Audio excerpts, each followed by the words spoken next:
Good afternoon all. My name is George Scala. I'm here from Global Victorian and welcome to the Investment Centre.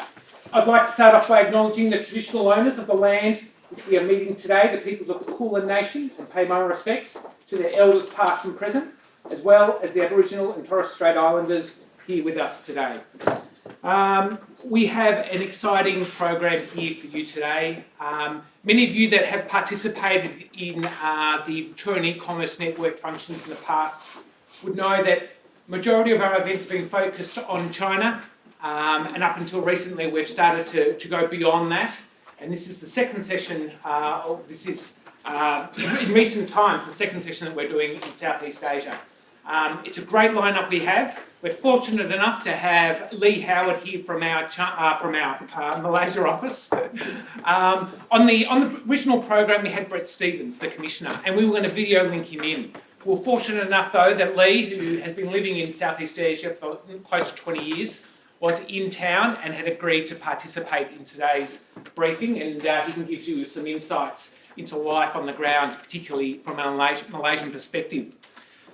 Lee is part of a network of 22 offices we have around the world. Those offices have been set up for two purposes, and you've heard me say this before. Two purposes are inward investment into Victoria, but also to supporting Victorian companies like yourselves to go internationally, and particularly into Southeast Asia, into e-commerce, which we're hoping with briefings like today to educate and provide that information to companies to start that step, that journey into selling online into Southeast Asia. And if you're already starting, then maybe enhance those exports as they go into Southeast Asia.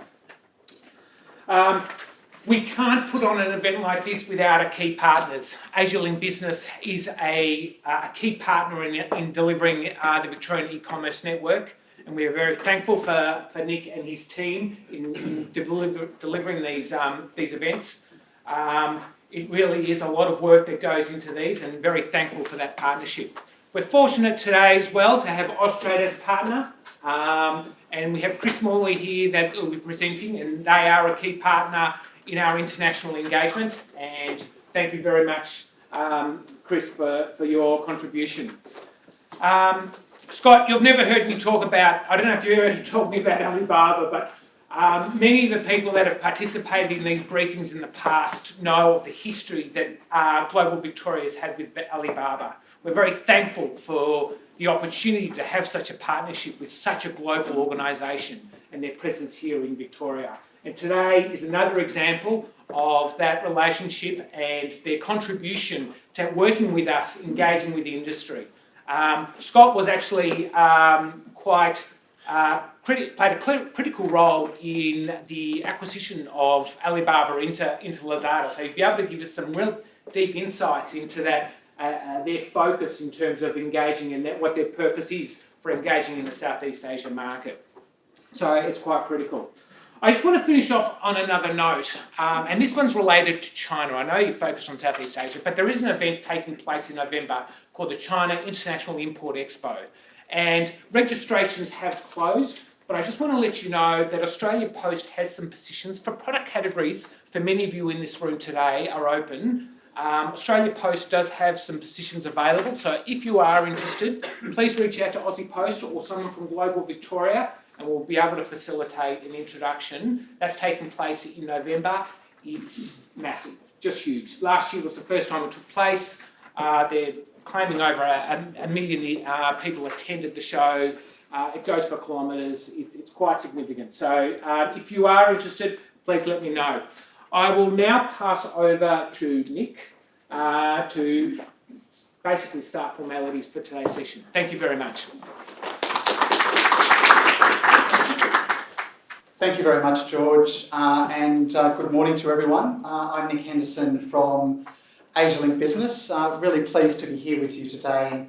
Very pleased to be partnering with Global Vic on these Victoria e-commerce network events. And today's focus is on Southeast Asia and the opportunities that the varied markets within the Southeast Asia region present. And also for us as an opportunity today to get additional market insights, to learn about what are the ecosystems available, not only from a platform point of view, but also a support point of view. And then an opportunity also for you to ask questions, should you have them. So following up from George's comments initially, I have the pleasure to introduce Lee Howard, who's based in Malaysia, as George said, has been in Malaysia for a significant amount of time, represents the Victorian government as part of the team with Brett Stevens, and supporting Victorian businesses to navigate those markets. And Lee's going to start off with some comments about his perspectives of what he's seeing when he's travelling around Southeast Asia, of what some of those trends are, some of the insights and some of the consumer behaviour. And then we'll have Scott and we'll have Chris, who will give different perspectives on today's topic. So let's warmly welcome Lee up to the podium to make some remarks. Thanks, Lee. Okay, thanks, Nick. Good morning, everyone. I'm completely armed with devices. So thank you for the opportunity to speak here today. And I'll dive right in and just reference what George was saying about the part of the Victorian government that I work for, which is Global Victoria. And I've always found it quite a unique aspect of the Victorian government about its international engagement. So I'm part of the Southeast Asia region. We have offices in Singapore, Kuala Lumpur and Jakarta. And from there we cover all of the various countries in Southeast Asia, the ASEAN states and actually Timor-Leste as well. I think it's worth noting that Southeast Asia is a very important market for Victoria. And I know we're here to talk about e-commerce, and that e-commerce out of Victoria will relate to certain product categories and certain industry sectors, but this is a growing relationship across all sectors, across multiple sectors. So really we're starting to see Southeast Asia come into its own as a consumer market. We're seeing the rise of the middle class and that level of sophistication in consumers, where whether it be their palate or their desire for consumer goods or whatever it might be about their lifestyle, that they're actually looking for quality products and services, which no doubt a lot of these they can find in Victoria. Now this slide is significant for two reasons. One is that it shows obviously the relationship between, an aspect of the relationship between Victoria and Southeast Asia. It's also significant because it's hopefully the last time I reference key statistics in my presentation. So it's been a long week at DIF. There's been lots of presentations and I no doubt have had lots of data points thrown at me. So I thought today a lot of you would be across some of the key statistics about Southeast Asia, 640 million population across the region, more than half of them now are regular internet users, and a massive upspike in smartphone usage, long times on the smartphones. But beyond those, I thought I might take you on a bit of a personal journey through my exposure to e-commerce and what that's been like as an Australian living in the region. So, full disclosure, which is always appropriate in presentations, I am a prolific online shopper. I have 3 children. They are aged 8, 10 and 12. They're currently on school holidays and I am a virtual Santa Claus. So when I speak to the kids at home, they go, "Dad, I'm bored. What can I do?" I'm right, I'm online. I'm buying them something. I'm sending them something to take to the swimming pool. Hopefully something to play outside, nothing too much indoors. In addition to that, I do the household grocery shopping and I hate going to supermarkets. So with the exception of perhaps some of the fresh produce, I'm regularly buying the online groceries. And we do have multiple service options for that where I live in Malaysia now. Food as well, dinners, these types of things as well. So there's a lot of channels now that we're actually accessing e-commerce. But I'm quite familiar with all the platforms personally. I've rated them, I've used them, I've stopped using some of them, and all those types of things. So I'll take you through some of that journey if you like. Now, this logo, without the Rakuten, before it had Rakuten, a couple of decades ago, I worked for the recruitment team, the supply chain recruitment team for a company called Morgan & Banks. It was a very old recruitment company in Australia, very successful recruitment company. And I see nods around the room from people who are sort of the same vintage as I am. It's a brand that's since been acquired and moved around. But I worked in the supply chain team and we were having a good old time. We were recruiting supply chain roles, transport roles, logistics roles, warehouse roles. And life was good. and then all of a sudden e-commerce hit Australia in a big, big way, and life got a lot better. And this was one of the biggest brands that came along. So Buy.com was a competitor to Amazon. It IPO'd sometime in the 2000s, I think, for about $250 million, and then tripled in value within a couple of months. They came into Australia in a big way. They were setting up warehouses, distribution centres. It was mostly online electronics, computers, TVs, these types of things as well. So they actually had an on-the-ground presence. And e-commerce was booming not just with these folks, but across the board. David Jones launched their first online store 20 years ago. And a range of brands and a range of platforms came into play. But then many of you might know what happened. We had a bubble, we had a bust. Everything went to ground. And that's why these guys now have been acquired by Rakuten and lost. But at its time, Buy.com was a significant brand and it had massive plans. And it was just such an experience to see that boom and bust. I mean, at my age, that was the first time I'd sort of heard of it and actually experienced it, that everything was gold one day and a different colour the next, let's say. So I was doing this. This was my exposure to e-commerce, and then I got a promotion to go to the Singapore office. And I moved up to Singapore, and I joined the tech team of Singapore. And what was amazing was the bus hadn't hit Singapore by the time I got there. Everyone was very optimistic. They were talking about the e-commerce boom. And I said, well, no, I think it's going downhill. And they were like, no, it's fantastic. You should see all these companies growing. So here I was feeling very insecure that I was being culturally insensitive to the unique economic conditions of Singapore.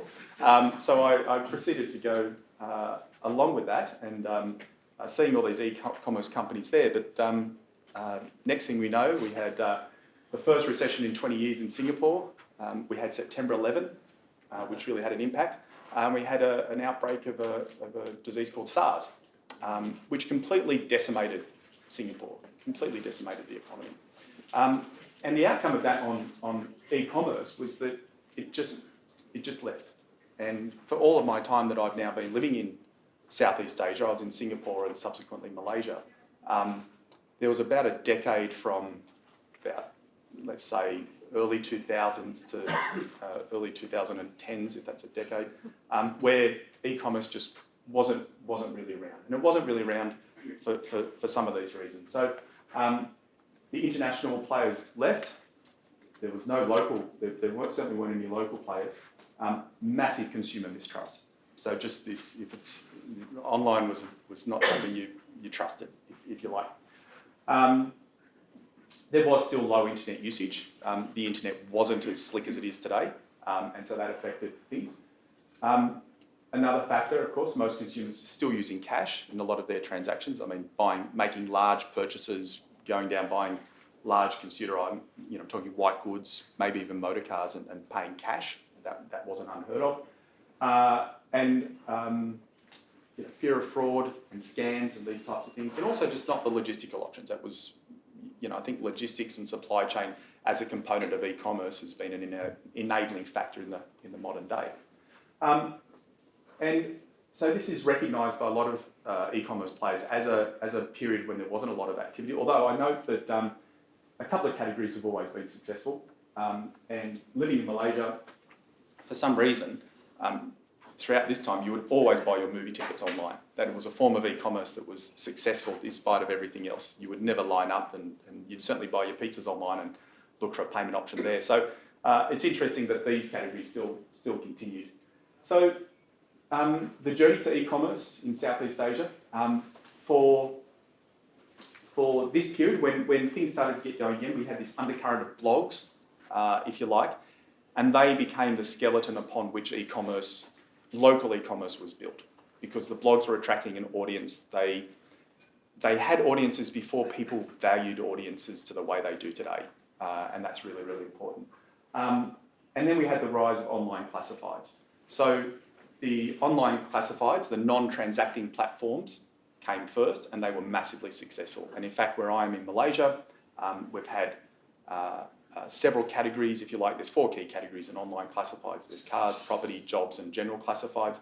We've seen massive acquisitions by actually Australian and Victorian companies. So we've seen almost acquisition somewhere in the range of 700 million to a billion Aussie dollars of some of these online classified platforms. And then we saw these local e-commerce platforms emerging. Scott, I don't think you'll be too unhappy with this slide. But today we're faced with a whole range of options, and these are the main brands that we're seeing in the region in terms of platforms. Not a lot of direct e-commerce. I don't see too many companies developing their own platforms and going direct. Most of them are using these types of third-party platforms in the region. And that's because establishing your own brand for a platform is pretty hard. You've got multiple languages, you've got lots of countries, all these different types of things to navigate. So the use of third-party platforms like these is there. So I'll just finish up my remarks. I know I've got about 8 minutes. I'm not sure how I'm going. Plus or minus next. 2. Plus or minus, there we go. So that should be about right. So I just thought I'd throw up some discussion points and some advice that I've observed for people using e-commerce platforms in Southeast Asia. So choose the right platform for your category. The platforms are different. Some of them take different products and would be more attuned to different consumer markets or different geographies as well. So really think about your consumer market and who you're targeting. Be a consumer first. So before you rush in and decide that that's going to be the platform for you, play around with it. Buy products, transact, see that as a cost of investment to actually go through that user experience and see what's good about it, what's bad about it, what can you find, what can you not find. Build your store within a store, or conversely, it could have been build your brand within a brand. So people are looking for choice, they're looking for brands that they trust within that, and once they trust your store within a store, then the chances of repeat business are significantly higher. Also, the ability to buy multiple products within your store, because it's only one logistics charge, one shipping charge to buy multiple products rather than having to click on 3 different stores and pay 3 different shipping fees and these types of things. The SEO rules still apply. So, even if you're volume transacting and you're using an API to link out, try and find a way to make sure that the title of your product is appealing. It's not a technical heading for your product, and nor is it one too unsearchable. So you certainly want to make sure that consumers can find your product, that what they will find is appealing. So whether they find it on Google or whether they find it on the platform, either way, you want it to have the right heading that will attract their interest and lead them to find your product. Get stars early. I call this the Fiverr rule. Fiverr is one of those platforms that people use for services. Create a logo, help me with my Excel, anything you like. It's a 5-star rating system on Fiverr. It's not an e-commerce platform in terms of products, in terms of services, but the rule that applies there is if you're less than 4.9 stars, you don't get any work. So those very first few ratings are really, really important. So if you're selling, you really want to get those 5-star ratings in the first few instances. When I'm shopping, I screen out by anything that's, I just screen 4 stars and above, so 4 or 5 stars. I won't buy from a vendor that's not been given 4 or 5 stars, which means if you're unrated, you've really got to find a way to get those first few reviews that are positive. Answer queries quickly, and having a lot of questions around a product is really useful. So there's usually a Q&A section down the bottom of each product, and being able to read those, and they're probably the same questions that I've got that a previous consumer had. And I've put there, don't worry about the grammar, don't worry about the English. I reckon Google Translate will be fine. Even if it's broken in the other language, it just doesn't matter. People really don't care that much about grammar and syntax and these types of things as well.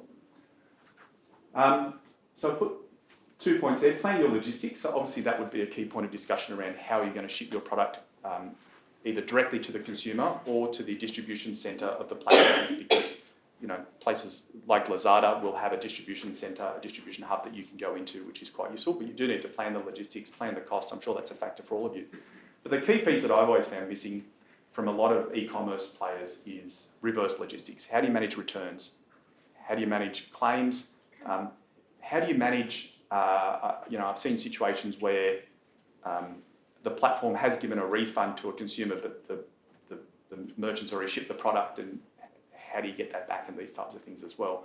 But the complaints and returns process is really, really important. So in the spirit of this being a fairly anecdotal presentation, I thought I'd finish just with one slide, which is a cautionary tale. So my eldest daughter is 12, and every time she eats something with gluten in it, she gets a tummy ache. So in Malaysia, we don't have a lot of options for gluten-free food, so we're always hunting for the good stuff. And Bob's red meal pancake and waffle mix is the best stuff you can get. She loves it. It's a very convenient option for breakfast. So I hopped onto a certain platform and found this product in stock. And I don't know if you can spot what's happened. So my daughter came to me and said, "Dad, I've made some pancakes. They taste funny." So I've had a look, and they've delivered bread mix instead of pancake mix. So I reached out to the seller via the chat function and explained what had happened, and they were very nice, and they said, "Oh, I'm so sorry for the incorrect order. Please kindly file a return via the platform and we'll gladly exchange it for you." Okay, no problem. So I reached out to the platform, and this was the response that I got. "Thanks for the reply. Pertaining to your query, if the seller has agreed to the exchange of the product, you can liaise directly with the seller for the return." So I cut and paste this, and I sent it to the seller, and I said, so they've said just to liaise with you directly for the return. Where's your shop? I'll drive over and we can exchange the product. Sorry, but we do not have a shop. We're a pure online store only. So you get that sort of, the steam starts to rise and the frustration as you can. And I realised I had a range of options here about how I could proceed. And at getting that message, I decided straight away two things in my brain. Can anyone guess what the two things were? Give up. Right or bad? Review. So interesting. So we don't have a lot of consumer avenues, if you like, in the part of the world where I live. The one thing I thought about writing the negative review, and I thought about the mental energy that would take and all those types of things. In the end, I decided the first thing I would do is I just would never use that platform again. Okay, I've just opted out of that platform. I couldn't expend any more energy on that platform. And that's just because of one store on that platform, and that experience means that I will never use a merchant who's going via that platform. The second thing I did, and just to make sure there's a slightly happy ending, is I decided to make some bread. And I'm not sure whether my daughter was exactly happy with it, but it was certainly made with love. And I'll leave my notes there. Thank you.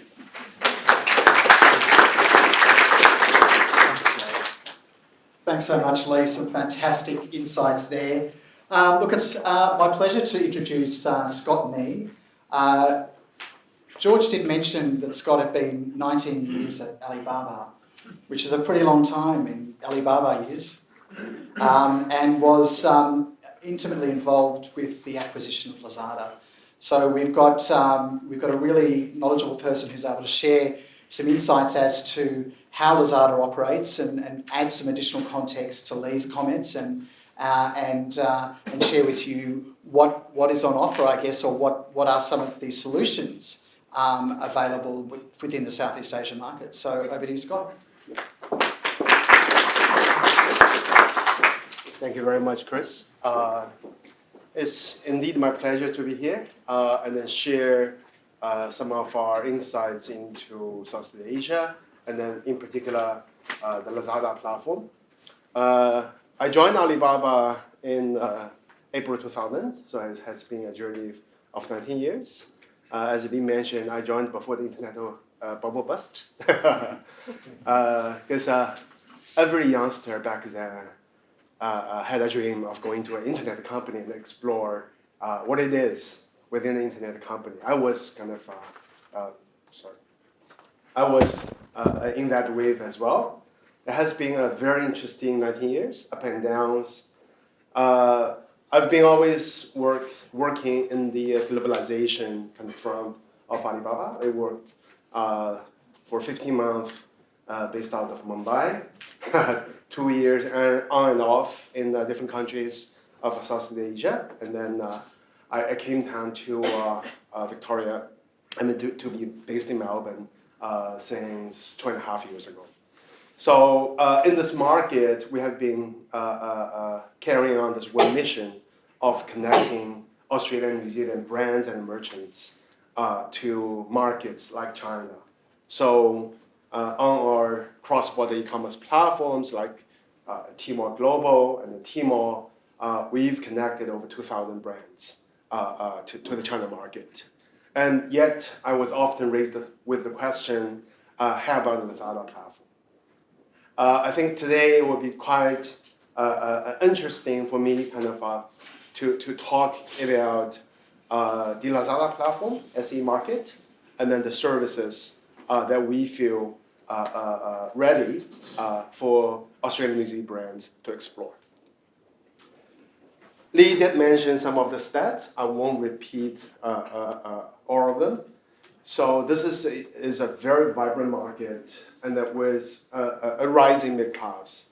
You can see from the stats that the size of the population, size of the online population, and the size of younger population. That's quite amazing to see that this is a very dynamic market, and that's why at Alibaba Group we've always been exploring what's next, right? Because China has, to be very honest, has at certain saturation point where online population and the young population is not as growing fast as 10 years or 20 years ago. So this is the destination that we set our foot on, and then definitely you will see the e-commerce in terms of the absolute market size. It's not to be compared with China or US or Europe, but we do see a tremendous 10-fold, 20-fold growth by year 2025. So I think that's everyone is bending on, right? The kind of a rise of a mid class, and then the quick growth of the entire online shopping space. And then Lazada started to enter into e-commerce space after the missing decade, as Lee mentioned, in early 2012. Back then, I think the market was quite challenging, mainly because of 4 key factors. One is, as you can see, logistics has always been a challenge with the kind of development of infrastructure ready in most countries, and versus kind of the geographical difficulties of so many islands and then kind of remote areas. And then at the same time, credit card penetration was very low. To some countries, lower than 30%. So some good 20+% will be a good penetration of credit card in most Asian countries.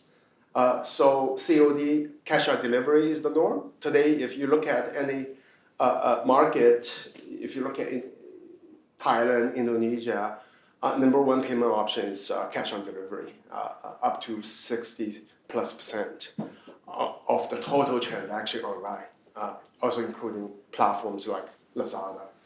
And then the local seller or merchant ecosystem wasn't ready.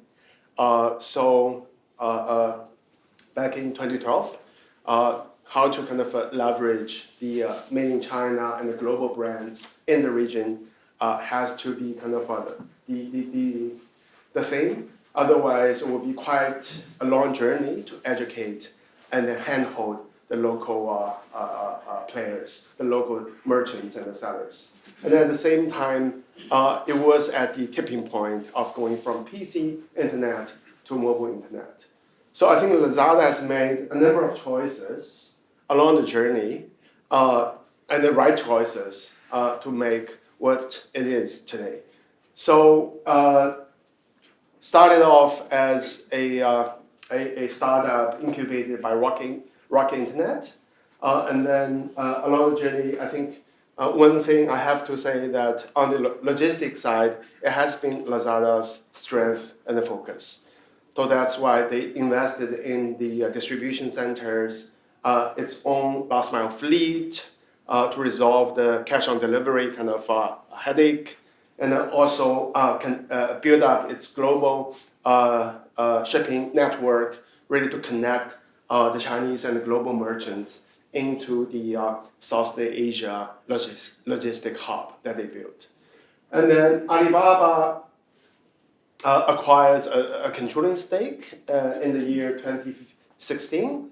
I was part of the team through the entire transaction, and then later on spent 12 months on integration, which I will mention a little bit later. And then since then, we also have seen the kind of quick growth and upgrade of the Lazada ecosystem, including a seamless connection to the Alibaba mothership. So quite interesting. Lazada has the same Double 11, Double 12 Singles Day phenomena in South Asia. They deny that they copied this from Alibaba when we first met, but they do create a shopping frenzy in South Asia around that year-end time. So over 400,000 brands participate in last year's shopping festival. And then as you can see, the over 1 million parcel was delivered during that period. Versus the 1 billion in China, it's still a small number. But we do see kind of the momentum of South Asia consumers enjoy being social, being participating into a social shopping festival. So I'll quickly take you through some of the key kind of facts and then elements of the platform. As I mentioned earlier, through the transaction, not only we have a strong foot or we have a strong partner in South Asia, but at the same time, Lazada also benefited from the matured product technology and the e-commerce know-how from Alibaba Group. So if you look at it today, Lazada has its Lazada Mall, which it has been very strong since day one. Lazada is a brand-friendly platform, strong in B2C, and then customer service, customer support. And then also through Alibaba, it has been connecting China merchants and then global merchants into its ecosystem. South Asia is has a very young population, and then number one app in many of the markets are social apps. WhatsApp, it's the WhatsApp, it's the Facebook, it's the Instagram that the young people in South Asia, they're using day in and day out. No different from Australia. So that's why on the social side, or in Lazada's term, shoppertainment side, they've built some very good integration with live streaming, with KOLs, and then with social commerce. So that's kind of leading the user growth and the user engagement side. And then at the back-end technology side, I won't mention all the names. These are basically Alibaba Group platforms and technologies. So today, if you look at on the payment, logistic, and technology side, we kind of embedded the 20 years experience of Alibaba's e-commerce capability into the Lazada platform. Its entire product and technology platform sits on the same technology stack as Alibaba Group does. So that gives us a tremendous advantage. So you can imagine the kind of difficulty of, while you are driving a plane and changing the engine, in my 1 year integration experience with Lazada, and then there are many challenges to kind of conquer, but we do kind of change the entire backend technology of Lazada to replace with Alibaba's. And then as I mentioned earlier, these are the global brands right now available on the Lazada platforms across all 6 countries. Lazada started as a marketplace model, which is kind of a brand-friendly, since its second year. So it soon realized that the kind of Tmall Alibaba model, building a marketplace, enabling the brands, enabling the merchants, and then support the merchants to service the consumers is the key of success in SEA. So today, if you look at the chart, Lee showed, and by and large, they're marketplaces. There are very few direct retail online retailers per se. So, and then I think this is quite relevant to Victoria brands and then Victoria businesses, that we do see a very female kind of oriented audience. Over 60%, 65% of the online shoppers on Lazada, they're females. So as some of the Lazada founders, they kind of describe the persona of Lazada shoppers, 35 female moms shopping at home for the entire family and then for their kids. So that's kind of the typical persona of a Lazada shopper. And then hence the growth of FMCG is phenomenal. This include mom and baby, grocery, food, and then beauty products. So in the entire FMCG group, it used to be 80% 3 years back, but if you look at last year, it has above 1/3 kind of the total GMV generated on the Lazada platform. And then, learning from Alibaba's journey or Tmall's journey, how to work with global brands or local brands to do brand promotion, user acquisition. There's a marketing vehicle called super branding. If you're familiar with Tmall, you will notice this is a very strong marketing tool in China to reach and then acquire new consumers. So typically on Lazada, you will find the same concept as they borrow from Tmall. And then to talk about some of the cross-border growth. So in the last 5 years, it has been 3-digit year-on-year. To be very honest, today if you talk about cross-border, it's more of those made in China's to Southeast Asia. But with a growing kind of pie of the FMCG category, and with kind of the stronger presence that we built in Australia and New Zealand, we feel it's the right time to start a journey of working with Australian and New Zealand brands and merchants, and then support them and onboard them to the Lazada marketplaces. So here comes the solution, right? Don't be confused by the charts, it's quite simple. So two things.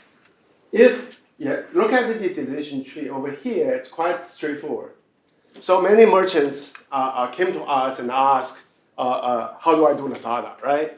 So number one question we'll ask is, do you have presence in any of the six markets? Malaysia, Philippines, Indonesia, Singapore, Thailand, Vietnam, right?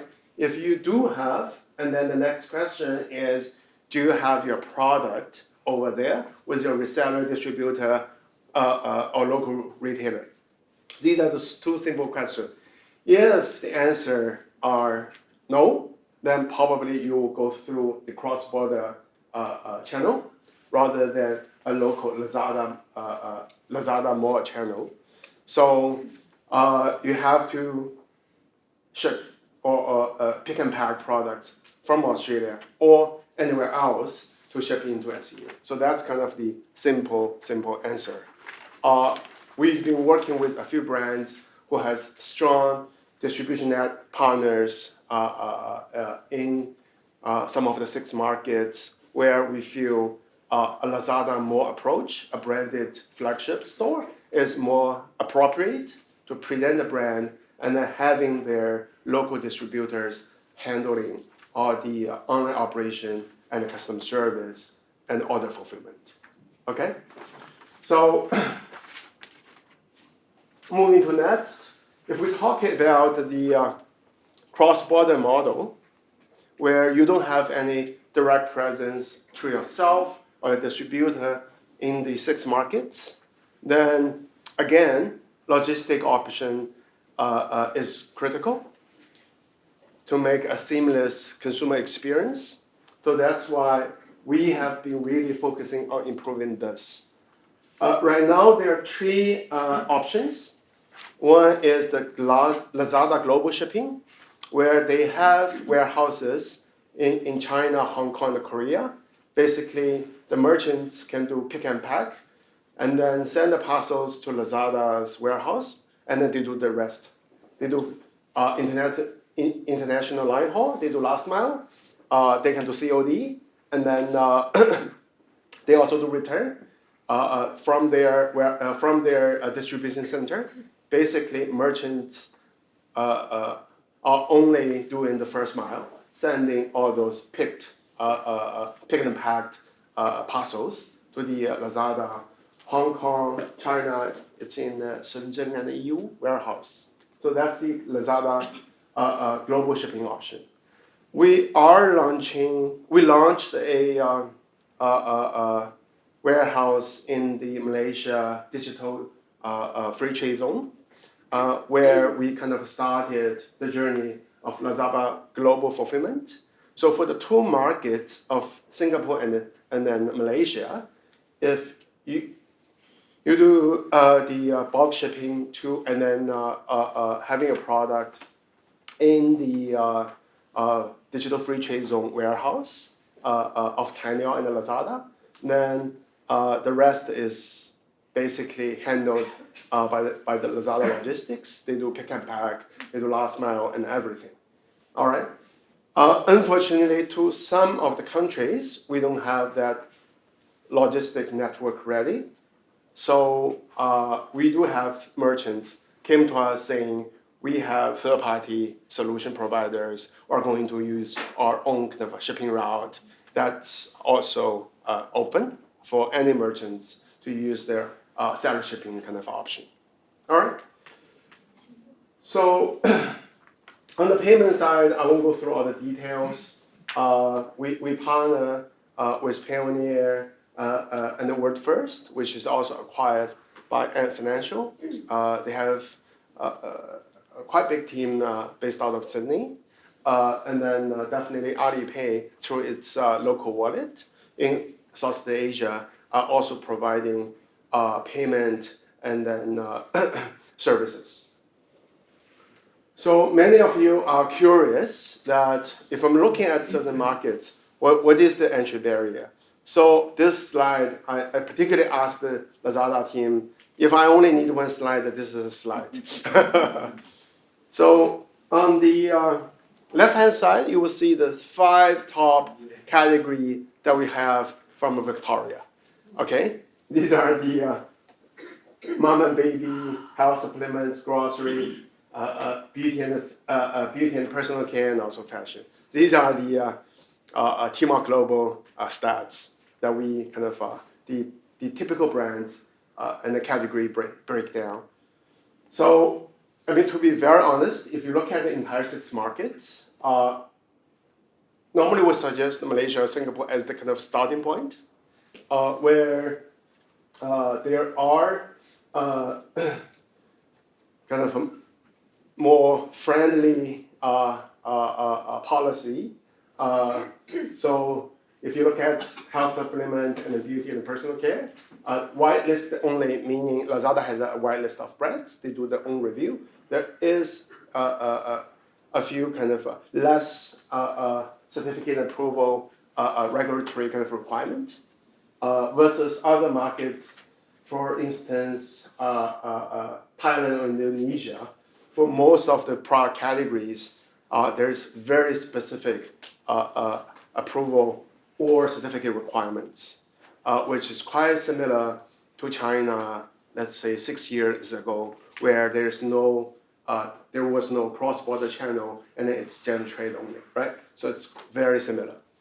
So I won't go through kind of a category by category, but just a quick kind of walk through of some of the key categories here from Victoria and how that is relevant to the kind of target markets you're looking at and then some of the requirements.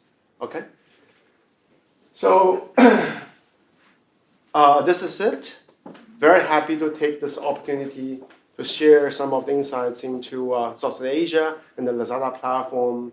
I'm based 401 Collins Street, so I can kind of my team is also here in both in Melbourne and Sydney. So happy kind of to have further discussions, and then we're kind of the focal point for the Lazada global team, where we work very closely to help them recruit brands and connect brands to the Lazada platform. Thank you very much.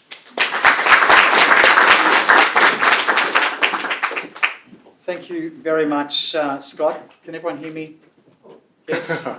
That was very information rich, a lot to take in.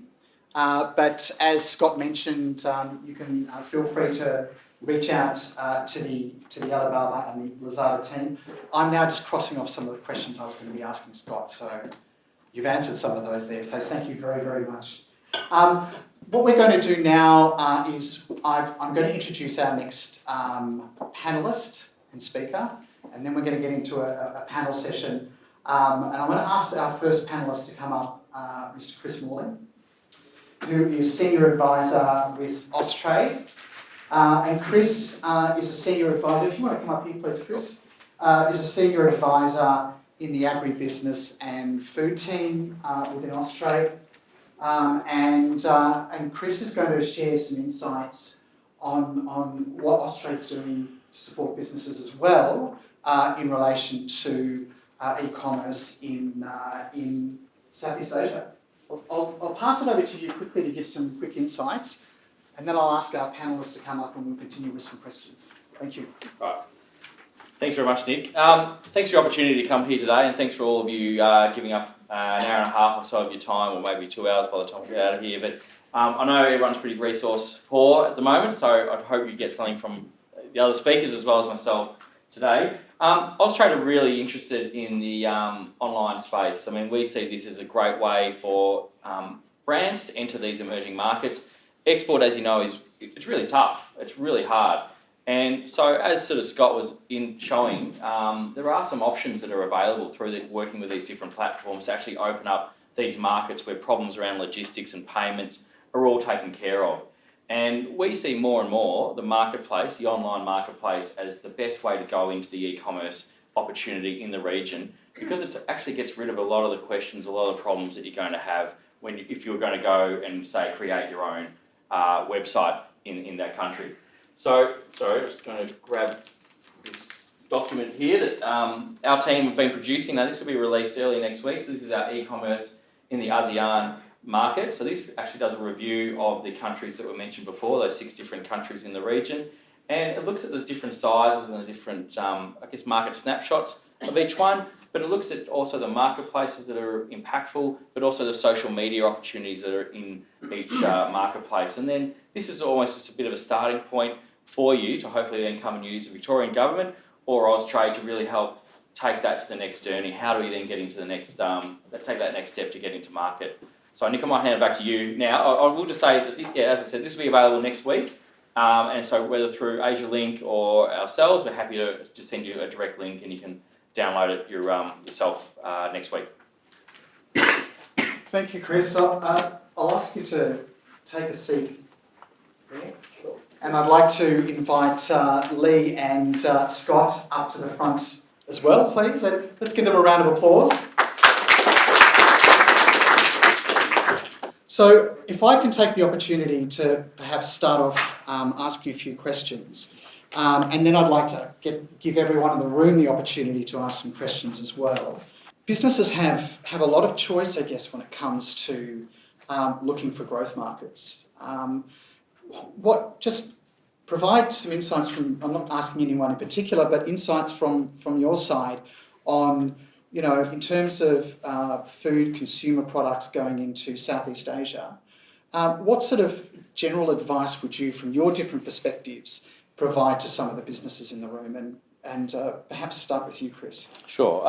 Yeah, well, absolutely. Businesses have a lot of choice and a lot of opportunities. There's a lot of, I guess, blurry countries that exist out there. And one thing that I know from an Austrade and also a Victorian government perspective, you also have a lot of resources. And I think if you're all registered here in Victoria, you're already ahead of the 6 other states because, I looked at that footprint that you guys have on the globe, and it's actually very impressive. So for us, our first step with any company that comes into us is, understanding the product range that they would have, but then looking at the data that we have from an Austrade perspective, where we're looking at things around Euromonitor and IBIS World and ABS export and import statistics from different regions. And we really try and help build a business case for you before you even go into that market. And that business case might say, well, you know what, Japan's not the market for you. There's an ageing population. They're not buying this sort of food. But Indonesia's a great country for you. They're really looking for functional foods more and more. So I'd say that, yes, there's a lot of blurry and unknowns out there, but the reality is you probably never had more access to data and support through whether it be government or Asialink or any of the other sort of partners like Lazada as well, because at the end of the day, they want to sell your product too, and they're going to help work you through that process as well. Great. Scott, anything you'd like to share at the moment? Yeah, because I think quite similar when we kind of approach brands or brands approach us. The first question is, what is kind of the product, and then what is the market that they're looking at. So based on our data, we'll be able to give a few advice, saying by category and then by their target segments. Are there any white spots? And then overall, I think very similar to the kind of China market.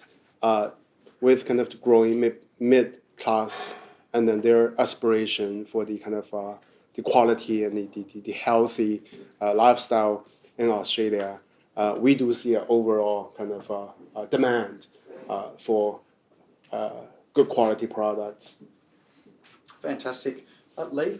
Yeah, sure. So I think the thing I'd add about Southeast Asia are the distinct choices to make about the countries you're going to go to. And I've always seen Singapore and Indonesia as the bookends of Southeast Asia, because you've got Singapore, which is such a developed market, a sophisticated market, high GDP per capita, the highest, if you like, but a very small population.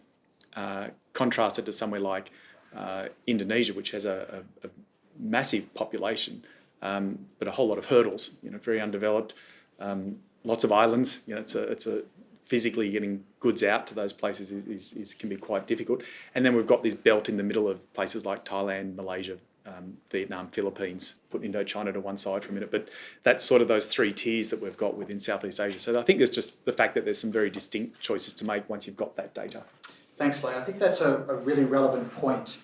Obviously, we're talking about Southeast Asia, ASEAN, but they're all very distinct markets with very distinct characteristics, very distinct consumer behaviour, operating environments, laws and regulations. So very, very relevant point there. I'm going to get to one question in terms of, and I've got quite a few here, and I'll open up to you in a moment, but I guess one key question that I'm going to ask is how should businesses reach out to each of you or your organisations in terms of if you do have questions, if you want to know about the different elements of different markets, if you want to get insights into, not saying that you have all the answers, but who in your organisations should be the right people to reach out to? Yeah. So for us, we have the international network. So if you've got an inquiry about a market and what's happening there, you can certainly reach out to any of the offices that are either in a geography or next to a geography where you're interested in. All the contact details are listed on the website. It's very accessible. At the same time, you do want to interact with our offices here, so Global Victoria in Melbourne, simply because you want to also do some sort of pre-qualification yourself about, are you ready for the opportunity? I've certainly, in my time, wearing different hats, participated in many trade delegations, and we've had lots of companies coming through. And I think one thing that sometimes people don't expect is the opportunity and how are they ready to respond to it. So being export ready, And if someone did place an order for 1,000 units of a product or 500 units of a product, how would you respond to that? Could you respond to that? So you do want to do that sort of baseline checking before you actually fire the starter's pistol on international opportunities. Great, thank you. Scott? Yeah, I think sometimes you will be overwhelmed by the Lazada kind of system because they have regional headquarters in Singapore and then country offices in all 6 markets that they operate into. And then there's different model, Lazada Global versus local B2C model. And then it is sometimes confusing because some of the brands that I bridge to Lazada, they say who I'm meeting, regional team or country team. So that's why we kind of become the router for you guys.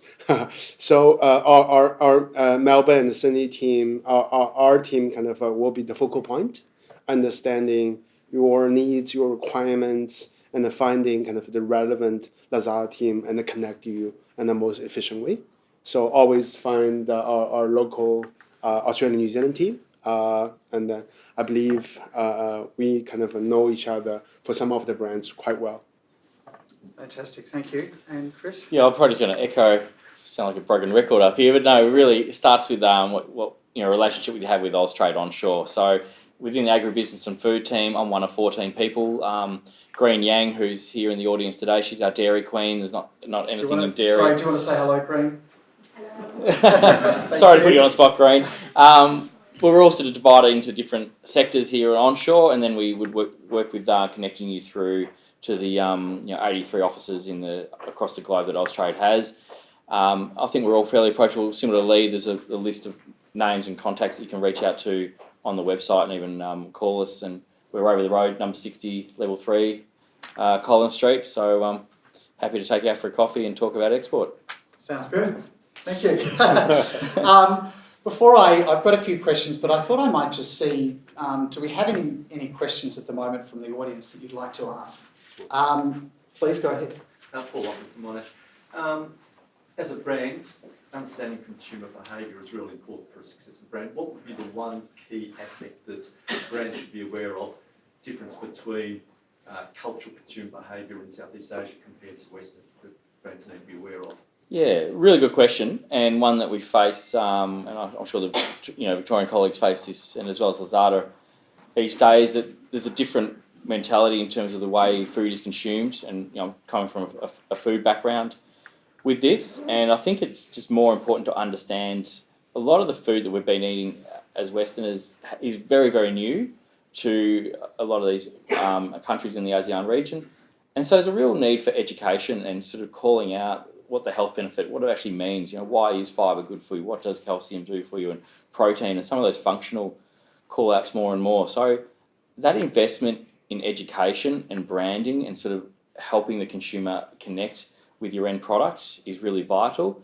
But then also understanding that the flavour and the sizing and packaging that we're used to here, I mean, a 1.4 kilo box of cereal is very different to what the market would consume in some of these regions. And so being adaptable to understand that each different market is different. And so maybe the 1.4 kilo needs to be a 500 gram, and sort of embracing that. I think that's the Aussie companies that can appreciate that, do quite well, but also the flavours. I know there's a lot of, say, 3-year or 5-year overnight success stories in China that have actually started off with a plain or the Australian version, and then have worked out, actually, no, we need to tweak it a little bit. We've done some market research, and after 4 or 5 years, they've now got the same brand that they have here, but a slightly different version that is actually appreciated by that culture and that country more and more. So certainly education, market understanding, and being adaptable to those Any further comments from Scott or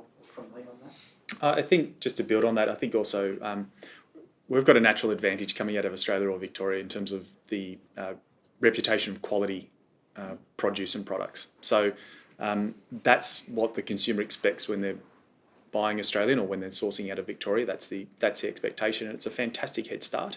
So I wouldn't necessarily be looking to compete too much on price. I'd be going the premium route and emphasising all of those the benefits that come with that sort of health, not necessarily healthy products, but quality and premium products. And maybe health and nutrition is a big part of that. Fantastic, thank you. Do you have any other questions? There we go. Hi, Tina Lee from Global Shoppers. We are an e-commerce, Tina Lee from Global Shoppers. We are a Southeast Asia e-commerce enabler. Can I just add to what Chris was talking about in terms of packaging sizing? I think I agree with what Lee was saying, is that we can't compete on pricing. But I think what we need to also be conscious is the spending ability for these consumers. And given that they are trying your brand, your product, potentially the first time, I think give them a chance to try it by making the sizes smaller. So we're not advocating, telling you that you're going to have to go cheaper. Make the size smaller so that people at least able to try you. Okay. And this is one challenge that I've faced with a lot of brands who are just not willing to make the investment to make your packaging, instead of making it 30 mil, you make it 10 mil. Thank you. Thanks for that, Tina. Did you have a question also for the? Sorry, I do have a question. The other question is, being Southeast Asia ready, could you share with, I guess, Nick and from your perspective, what does it mean to be Southeast Asia ready from an e-commerce perspective? Okay, so first of all, you want to be export ready. So that's the first point, and that's a baseline that you actually are ready to send that product out. Then I think you want to be aware of the markets. Which market are you going to? So we've referenced some of the markets, but obviously some products just aren't going to work in different products. I had this classic case of someone I was speaking to the other day, and his marketing manager had been producing collaterals for customers for the longest time, and they've been following the Chinese Lunar New Year characters, and then they got to that year where it was the year of the pig, and that's a problem for certain markets, and he had to put a halt on the order because they were sending out the year of the pig calendars to Malaysian customers, and 50% of those are Muslim. So you don't send out that type of collateral out there, and it's just sort of such a mistake that he was aware of on the ground, but people in his organisation weren't aware of, and those types of things. So you do want to pick the markets, make sure the products are ready for that particular market. Obviously Lazada offers a platform to go into all markets at once, subject to the import requirements, but I wouldn't necessarily be going after all markets at once. I'd be picking a couple of markets, one or two, and going for those first, and then doing a lot of testing and a lot of right sizing and getting that and building from there. So don't, echoing the point around the product sizes, build. It'll build quickly, but be ready to go on that journey. Thank you, and thanks for your question as well. I think we've got time, so yes, please. This is actually for Scott. How much growth are you actually seeing specifically for the Australian brands that are on the Lazada platform? Okay, I think overall we're at a very early stage onboarding Australian brands to Lazada. So I think the overall number of Australian brands on the Lazada platform is much less than we can expect. However, we do see brands are growing at a pretty rapid pace once they're onboarded, and obviously they need to find the right partner and find the right market. I have to echo Lee, that's kind of critical.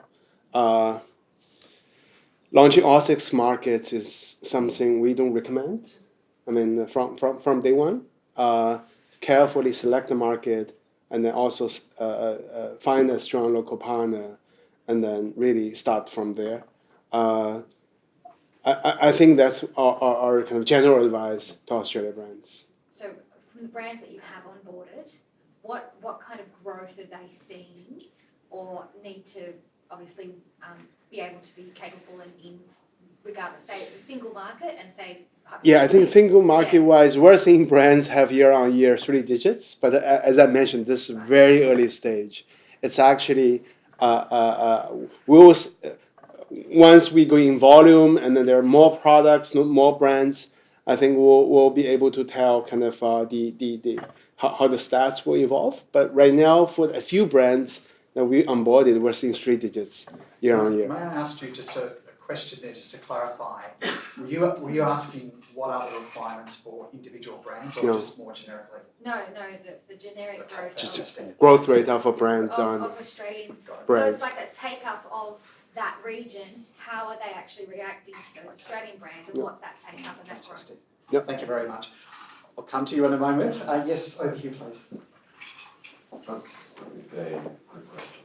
Just a ballpark figure in terms of, say, for a brand or the point distributor or local partner in a voice platform, what would be the ballpark figure in terms of how much they would have to pay for selfies to launch a brand on the platform? Or to say, if you're a brand here, if you were to engage in the service partner in the local market there to do your content management, setting up, finding KOLs, etc., what would be your ballpark figure for brands to actually invest on a monthly basis? And do they also expect,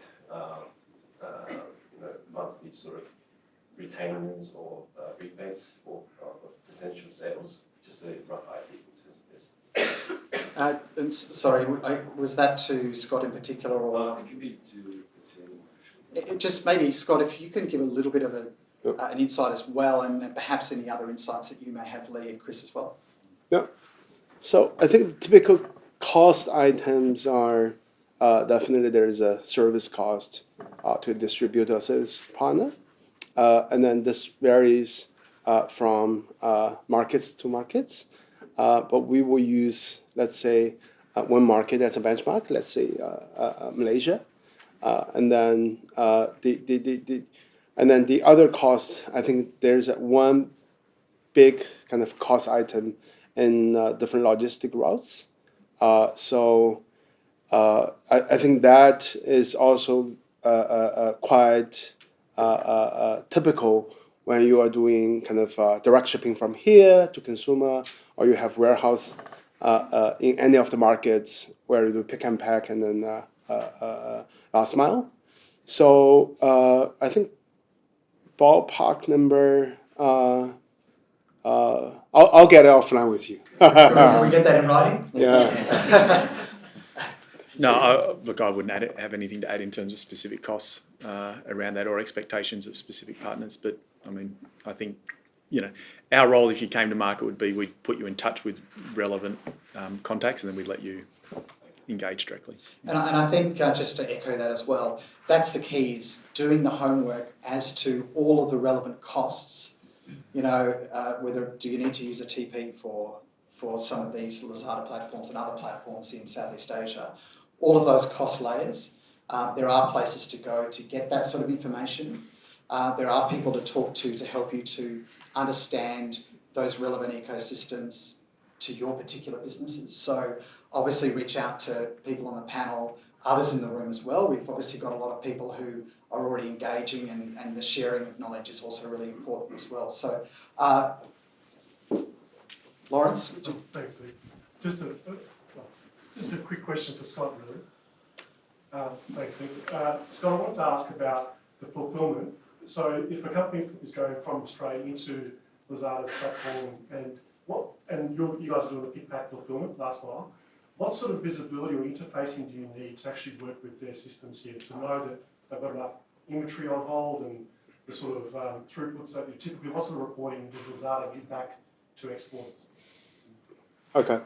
So if you're using Lazada Global Fulfillment Service, which is available right now in Malaysia only, the type of technology that runs on Lazada is actually from Alibaba technology.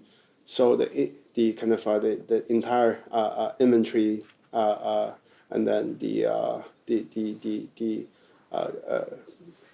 track and trace of the parcels, and also all these data will be available to the merchants through the seller backend. So you've got like a stock control, you'll know what your trigger points are. Yeah. Thanks for your question. If I can just ask, I'll come back to some of the questions there in a moment. Can I just ask a follow-up question to everybody here about supply chain and logistics? A lot of these Southeast Asian nations are very, very close to us from proximity, but have different I guess, different supply chains, different trade infrastructures at different stages of development. Any sort of advice for businesses as to how to understand, from an export point of view, what are some of those trade infrastructure that are in place in some of the key Southeast Asian markets? And then on to the panel. Well, just looking at that supply chain and where it gets, the first difficult point is customs of any country, and it's the point where things have the propensity to go wrong and be an issue, and things can be held up for various reasons. And I'm not saying it's terrible, but it's just a point that you want to be aware of, and you'll experiment with and you'll get to know.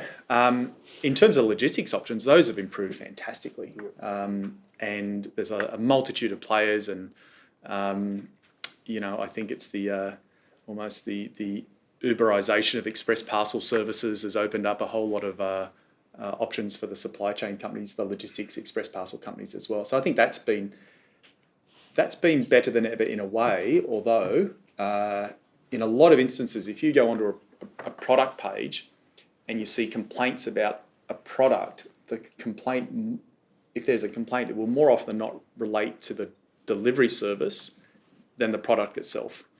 But the merchant bears the brunt of that rating, which is quite interesting. So they'll be ranting about, haven't got my delivery, where is it, can't find it, rather than the product itself. And that's that's one of those things where someone gives you a bad rating, but it's not, you didn't do anything wrong. So there's still a bit of a way to go. There's lots of options, but obviously once you plug into a platform, they'll be deciding often they'll be deciding some of the options as well. Thank you. Chris, can I follow up with you on that? Yeah, sure. I think to follow on from Lee, there has never been more options in terms of supply chain. We're seeing a lot of growth in there, but the 6 different countries that make up the ASEAN region, there's such a breadth of options from Indonesia, which is archipelago and all the islands, and getting something from Jakarta to somewhere else is very difficult, whereas Singapore, cold chain, it's all good to go. It's one island that's like the size of Melbourne sort of thing. So, but I think if you look at China a few years ago, cold chain in China was really difficult, and now you look at it there, and it's not only more sophisticated, but it's also significantly cheaper than it was in not too distant memory. So I think you're going to see more and more options come available. The other thing I'd say too, we haven't talked a lot about this, marketplaces are really transparent, and it's one of the things we like at Austrade is you can go on and do a lot of market research and look at all the comments. So from those comments you see, often they'll list out, DHL or SF, or I probably shouldn't name names, but insert logistics company, package was late or slow. You can actually use that as great market research for you as well, or you'll know which platform uses which different couriers or makes you use different couriers. And as always, encourage you to reach out to the Victorian Government or Austrade in market for referrals and for introductions as needed. Thank you. Scott? Yeah, I think number one question is the kind of operating model, as I mentioned earlier, whether you want to have, you don't have any presence yet, and then you want to try one of the markets or 2, 3 of the markets, then cross-border is kind of the more cost-efficient way. And then I understand most of the Victorian or Australian brands, if they have any stock in Hong Kong, where it is quite easy to inject that stock into the LGS, Lazada Global Shipping route, then that's kind of a very good connection between your pick and pack first mile in Hong Kong, and then international line haul, and then last mile in Lazada, and then it's COD ready, meaning that cash on delivery option is available for local consumers, which is critical. So I think that's, for me, a kind of a very good starting point. And then later on, you move on to explore kind of how to build your own presence, your local partnership, to come to some of the markets in a bigger way.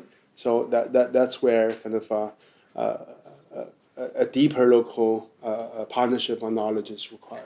I think just to add to that, under very few scenarios will you have control over choosing who is that last mile deliverer, unless you're using one of the premium express parcel services.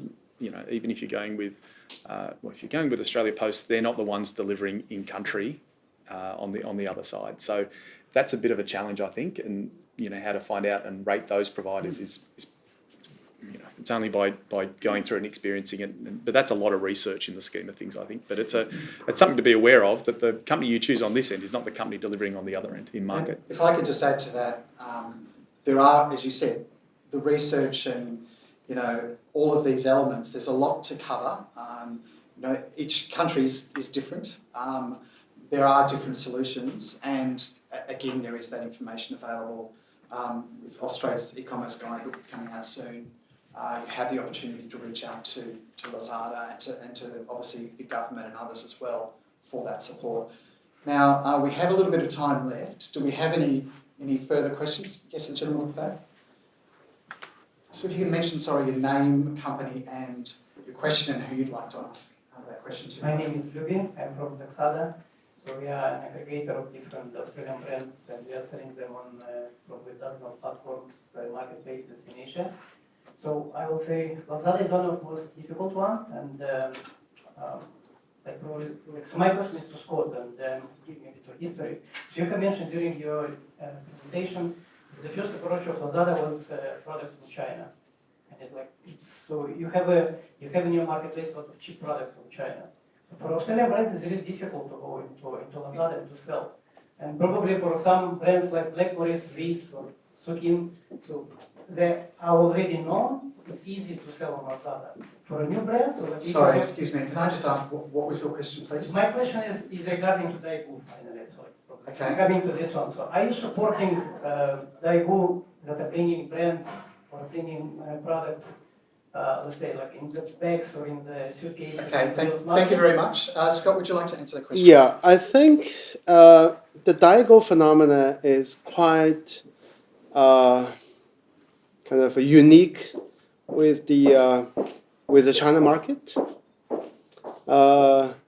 We don't see a big Daigou volume and on any of the in any of the SE market.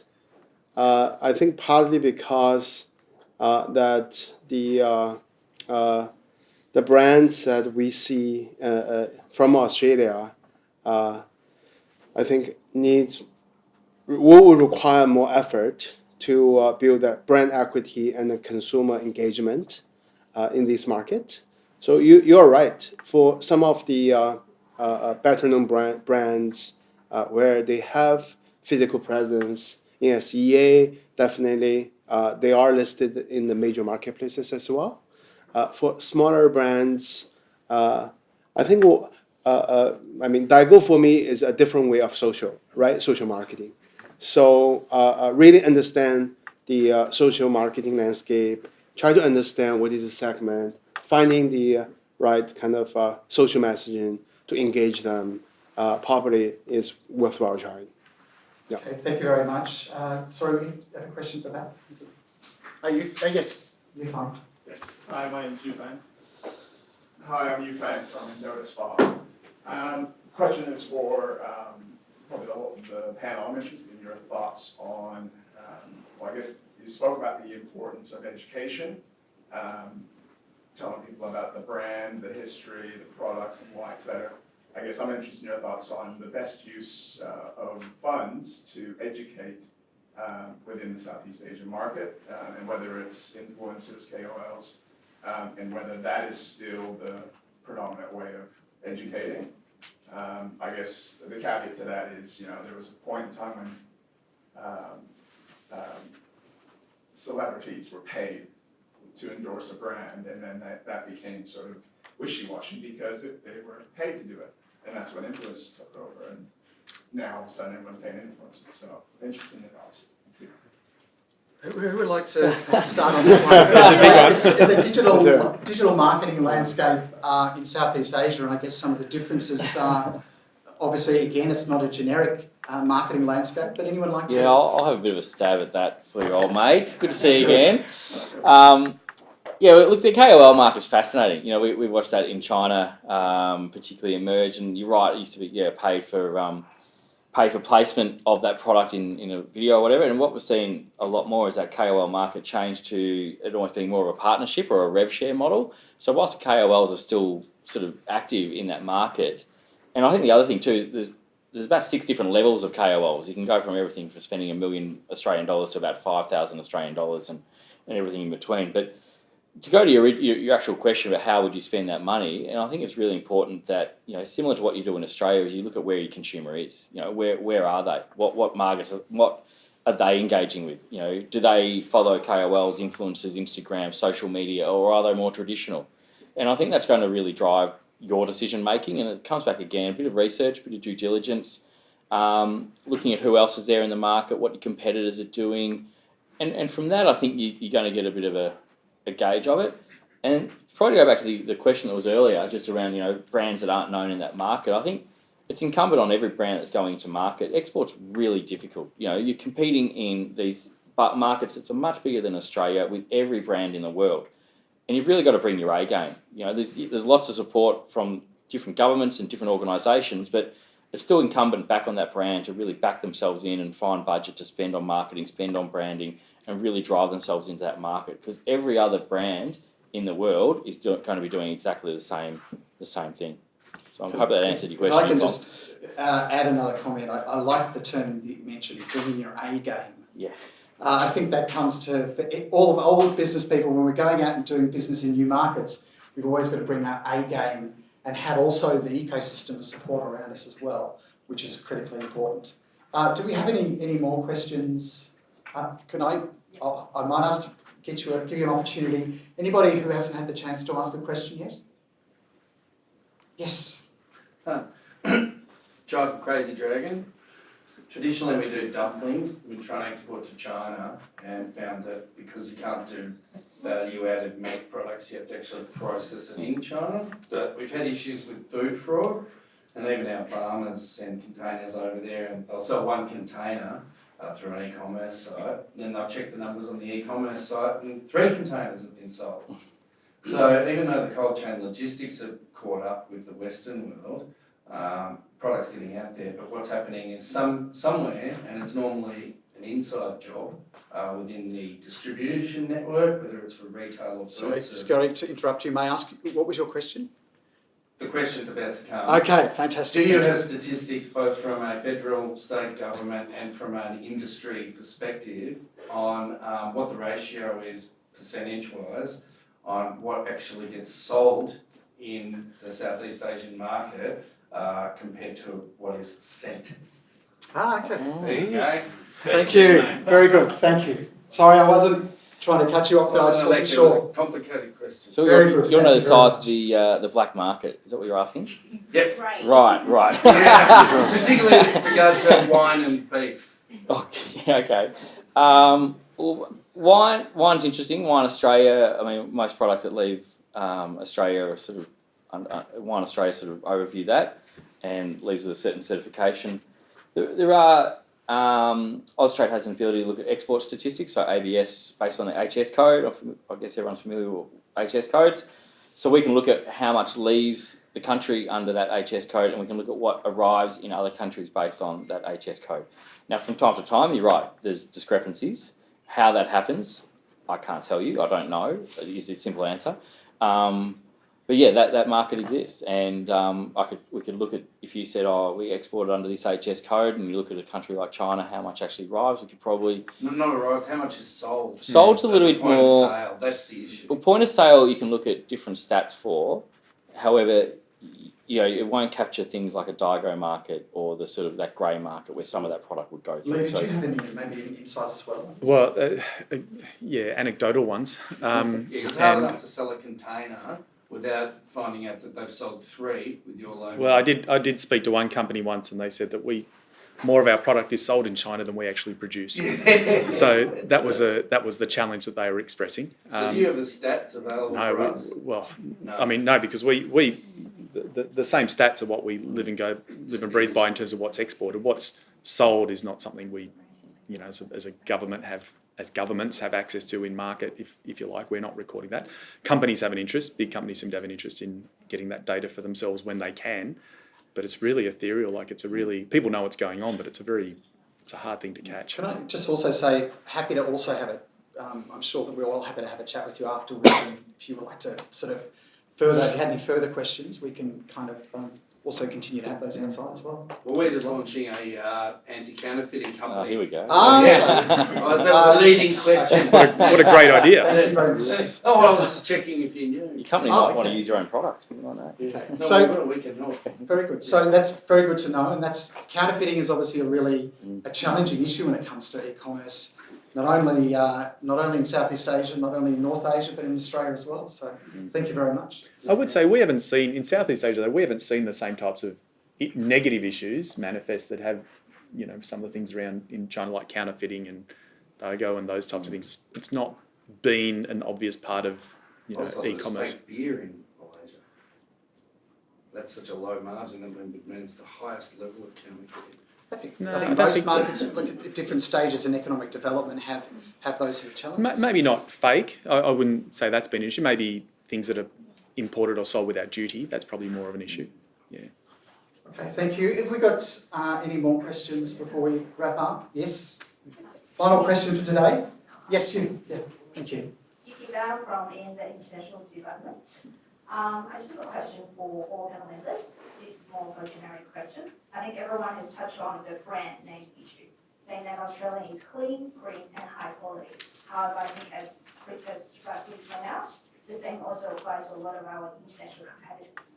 So how do Australian brands really stand out and distinguish ourselves from other brand names? Thank you. That's a great question. Perhaps can I ask each of the panellists to give some insights into this? Each one has a different point of view. You want to Scott? start? Oh, no. Sorry, I might ask Scott Here you go. first to start with. I think going global means you have to be local at the same time. So selecting market, understanding the cultural context, understanding the kind of the aspiration of the younger population over there, and then translate. I mean, you remain the brand essence at the core, but all the packaging, description, benefit should be centered around what the kind of the target segment they perceive. I think that's kind of a bit general. So we do encourage brands to have descriptions, benefits, descriptions in the local language. So there's a bunch of different languages in South Asia, and that really brings closer the distance between the consumer and the brand. And then finding the relevant KOL to speak for the brand, I think at the same time will bring closer the distance. So that's kind of the general advice. Thank you, Scott. If I can ask you, Lee.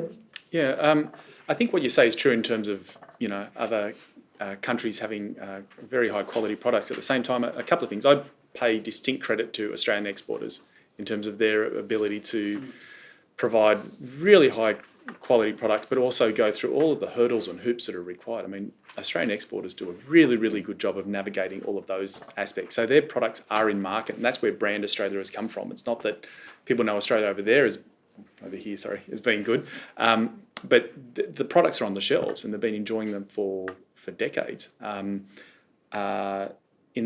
there's that relationship with Australia as well. I mean, lots of people come here, lots of people study here. Those types of relationships go a long way. So that's where people get to experience products as well. So to a certain extent, this is why we should be bullish about Southeast Asia, because for quite a long time, Australia's, the tyranny of distance has been our enemy about accessing certain export markets. But here we have this beautiful burgeoning consumer base, right, relatively speaking, on our doorstep. And so I think the experience is that if you go into supermarkets, if you go into stores, there's a lot of Australian produce there. It's in market now. So to be also complementing that with products that are coming online, I think is a very natural progression of that relationship. Thank you, Lee. Can you make just a few comments? And I do have a last question here. So, Sure. I'll probably just be echoing what Lee and Scott have said, but I think for me it's about what does that consumer want? What's that demographic looking for? What are their key issues?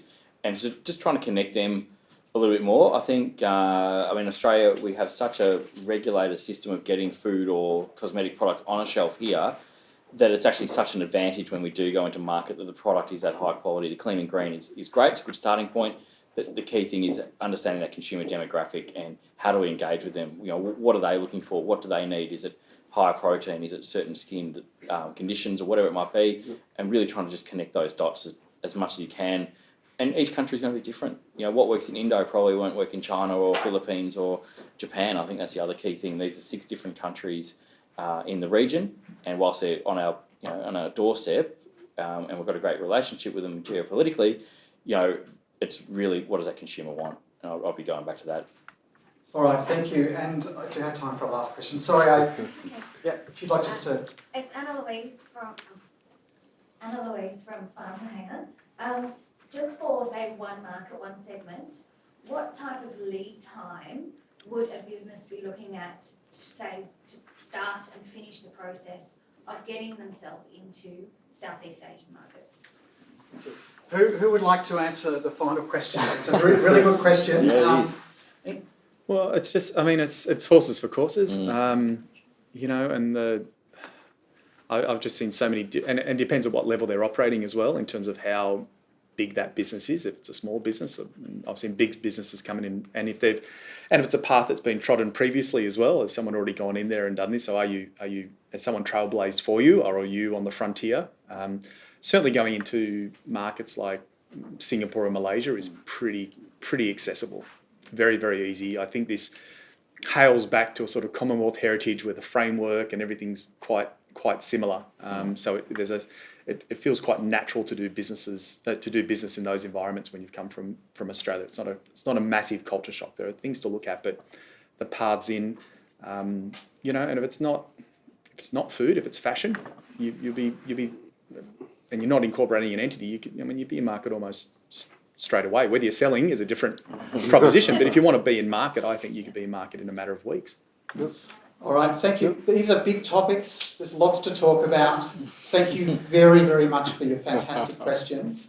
And we've given you sort of there should be contact details so that if there are additional questions, as we sort of have, as I've mentioned a few times, about the different support that you can get, different information about the markets, there are people here who can provide those insights. May not have all the answers you may need. Every business is different. But I'd like to take this opportunity also to really thank our panellists for their great insights as well. So, round of applause.